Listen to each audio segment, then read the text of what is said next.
Now then, and today the President of Ukraine, Viktor Yanukovych, due back to return to work after sick leave. It's a return unlikely to be welcomed by the thousands, of course, of protesters who continue to occupy the centre of Kiev.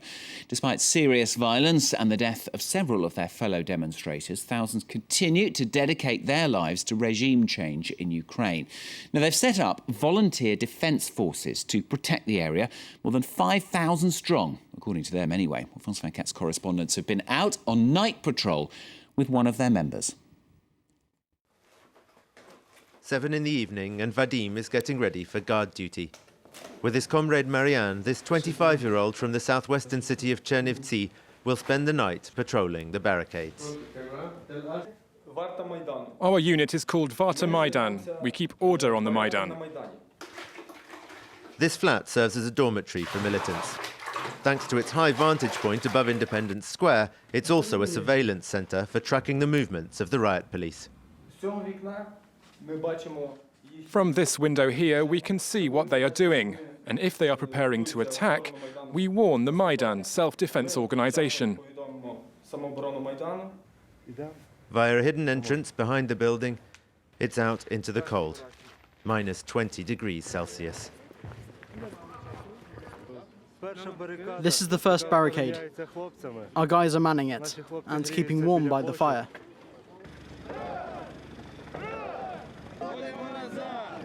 Much has been said about the role of far-right groups in the fighting in Kiev, but though they are present and often take the most radical stance, they are actually in the minority.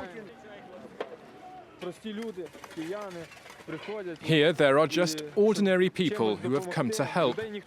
No one asked them to, and certainly no one is forcing them or paying them. Just a few hundred meters from the Ukrainian government's offices, the bottom of Hrushevsky Street is where the worst clashes with police took place. They flared up after the government introduced draconian anti-protest laws that have since been repealed, but not before 2 people died here.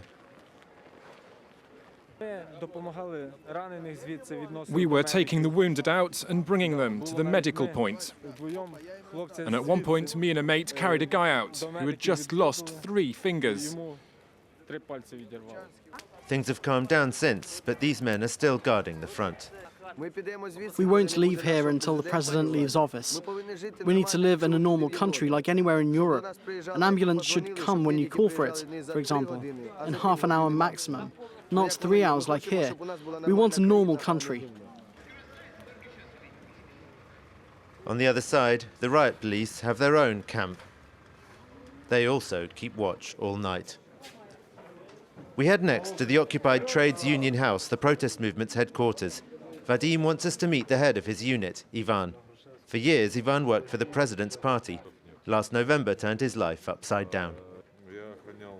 When the movement started, I was a bodyguard for an MP from the Regions Party, but I decided to side with the Maidan. Ivan hasn't been home in more than 2 months. He has 30 men at his command. We make new recruits pass a psychological test.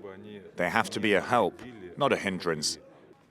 Wearing helmets and carrying makeshift weapons, the Maidan's self-defense teams patrol the occupied areas day and night.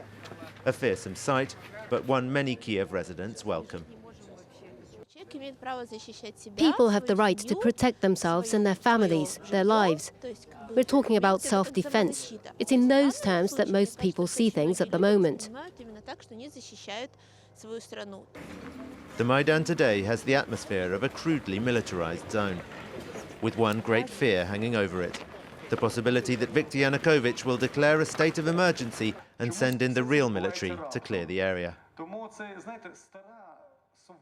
France 24's Gulliver Craig reporting there for you from Kiev for Focus. Told you about the Super Bowl already. We've got skiing coming up for you in the sport. It starts, though, with football